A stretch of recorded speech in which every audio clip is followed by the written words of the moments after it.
Dentro de estudos epidemiológicos, nós temos os estudos observacionais. Os estudos observacionais são classificados por um perfil passivo do cientista. As pesquisas, elas são descritivas. Já dentro dos estudos experimentais, o perfil do cientista é de interventor.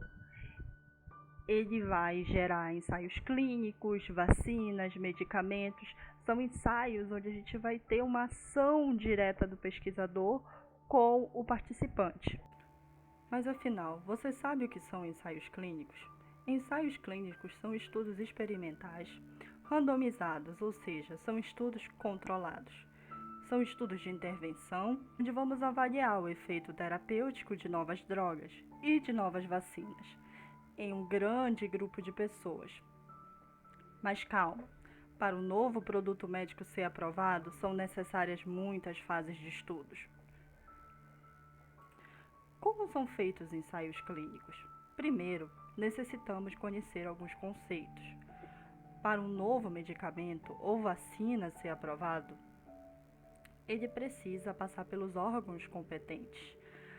No Brasil, a Anvisa, a Agência Nacional de Vigilância Sanitária, supervisiona os estudos clínicos. Dentro deles, nós temos 5 fases.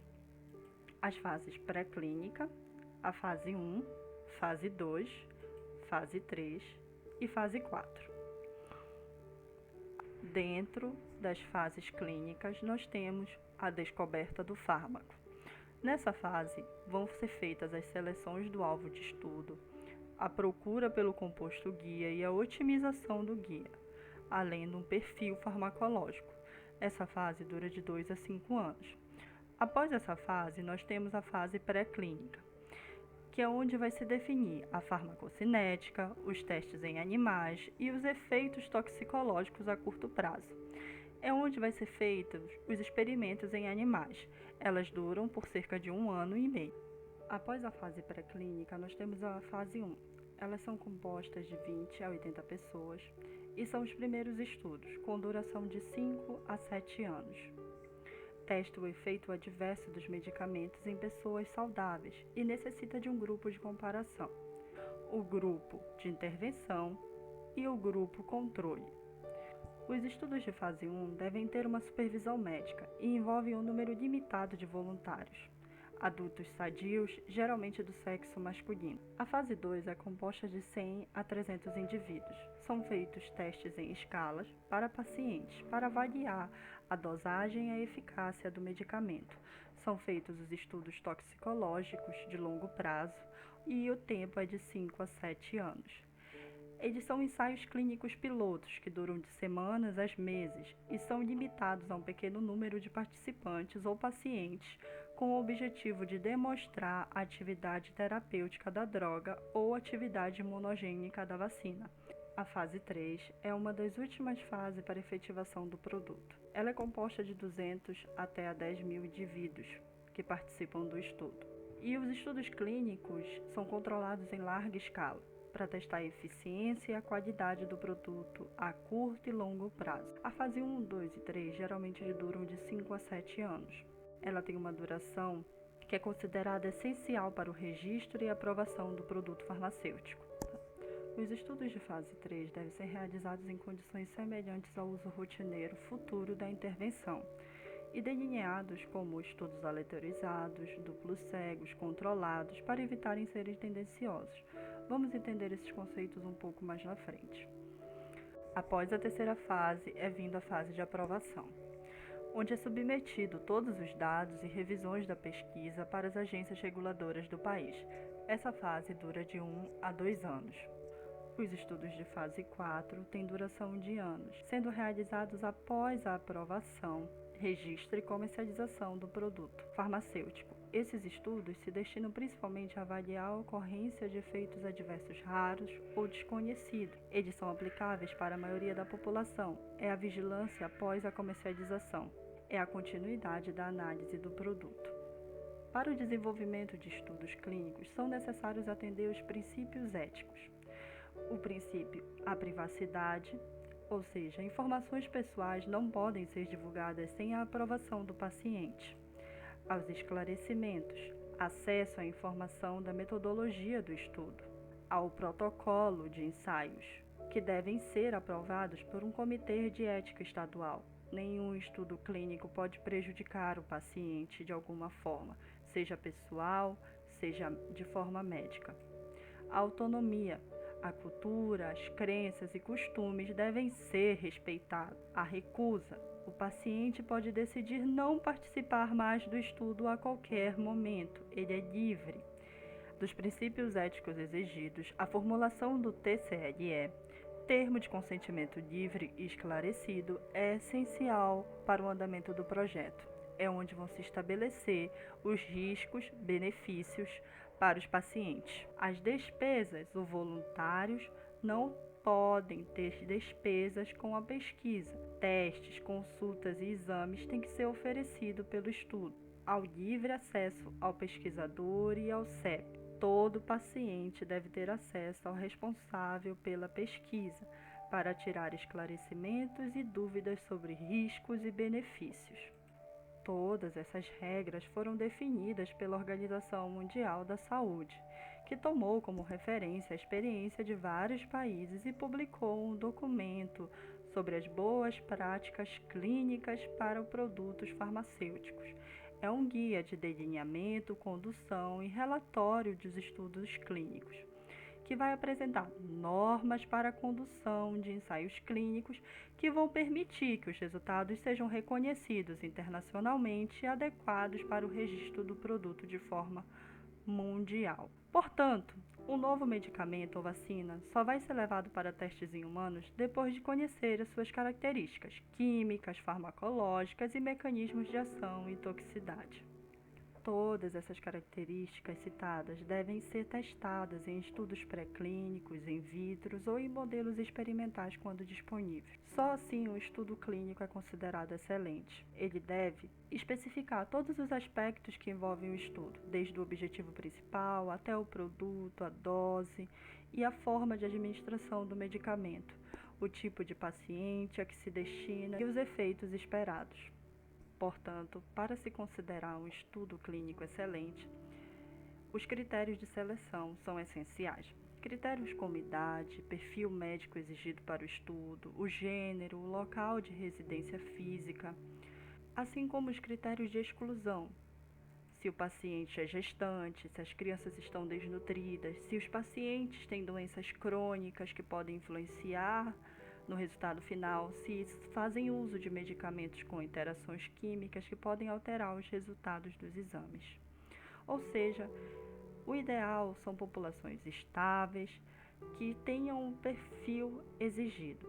Estudos que dependem de recrutamento de casos, ensaios de vacina, são necessários selecionar áreas de maior transmissão, onde o número esperado de casos é suficiente para a realização do estudo e a interpretação dos resultados. Os critérios de exclusão estão envolvidos também na alocação do participante em grupos de estudos, a aleatorização e o mascaramento. O processo de aleatorização é um processo de distribuição ao acaso de pacientes ou voluntários sadios, em diferentes intervenções e comparações.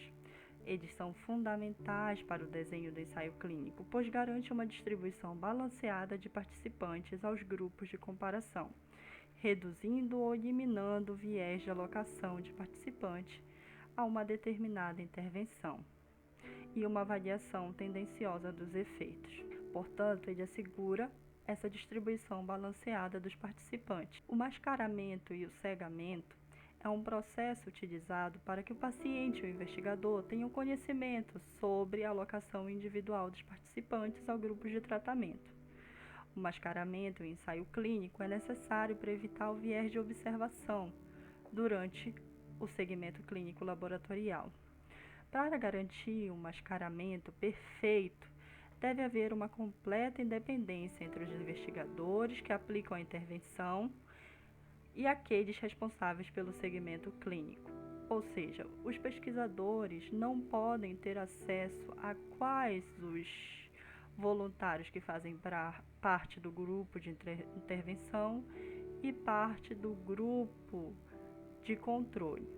Dentro desses estudos de mascaramento e cegamento, nós temos o que conhecemos como um estudo unicego simples, onde somente os pesquisadores conhecem a composição dos grupos controles e intervenção, o duplo cego, que nem os pesquisadores e nem os sujeitos de pesquisa sabem, e o triplo cego, onde os investigadores e os participantes e a equipe de análise de dados não conhecem a composição dos grupos. Por que esse cegamento?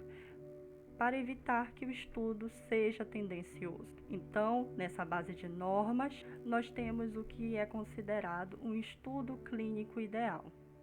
Tendo essas normas em mente, nós vamos fazer a demonstração de um ensaio clínico de fase 3, sobre a eficácia de uma fórmula de ervas chinesas em pacientes com hepatite B crônica positiva para o antígeno E da hepatite B. Antes de entendermos o artigo, é necessário entender o que era a hepatite B. A hepatite B é uma doença infecciosa que agride o fígado, sendo causada pelo vírus da hepatite B, o HBV. Ela está presente no sangue e nas secreções. É classificada como uma infecção sexualmente transmissível. Inicialmente, ocorre uma infecção aguda e, na maior parte dos casos, essa infecção se resolve espontaneamente em até 6 meses. No entanto, algumas infecções permanecem após esse período, mantendo a presença do marcador no sangue. Nesses casos, a infecção é considerada crônica e o risco de infecção tornar-se crônica depende da idade do indivíduo. Este estudo teve como objetivo avaliar a viabilidade e a segurança da fórmula fitoterápica chinesa como opção terapêutica em infecção por hepatite B crônica. O estudo foi aprovado pelo Comitê de Ética e seguiu as diretrizes como a Declaração de Helsinki e as boas práticas clínicas. Todos os pacientes assinaram o termo de consentimento livre e esclarecido, bem como receberam informações sobre o estudo a ser desenvolvido, evidenciando as normas éticas e os seus riscos e benefícios, garantindo o sigilo e a privacidade de todos os voluntários. Foi um ensaio clínico multicêntrico, randomizado e duplo cego. O estudo teve duração de 96 semanas. Foram selecionados voluntários doentes, diagnosticados com idade de 30 anos. Seguiu-se os critérios de inclusão e exclusão delimitados pelo estudo.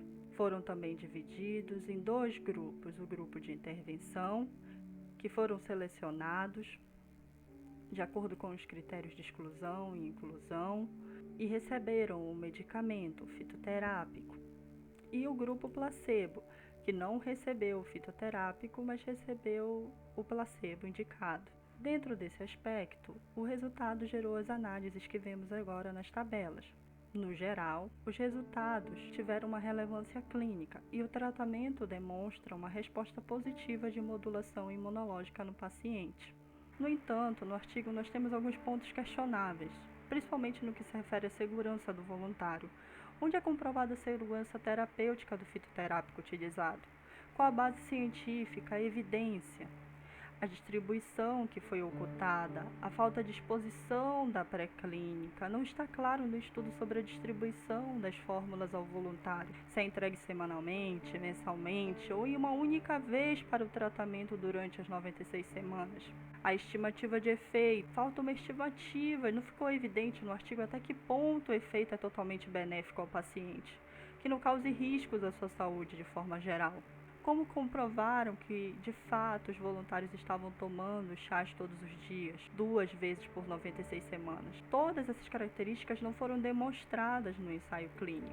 No entanto, ao analisar as vantagens e desvantagens dos ensaios clínicos, a gente vê que existe uma vantagem médica, uma aplicação clínica deles para tratamentos novos e eficazes. As vantagens, elas estão em identificar a relação de causa e efeito, estudos de futura meta-análise, produção de resultados clínicos, vacinas, tratamentos, novos medicamentos. Elas vêm de um estudo mais apurado, de um estudo mais detalhado. E as desvantagens são os altos custos e o maior tempo de execução, os limites éticos, a desistência de pacientes e os interesses dos patrocinadores. Afinal, a ética é o que rege os estudos clínicos.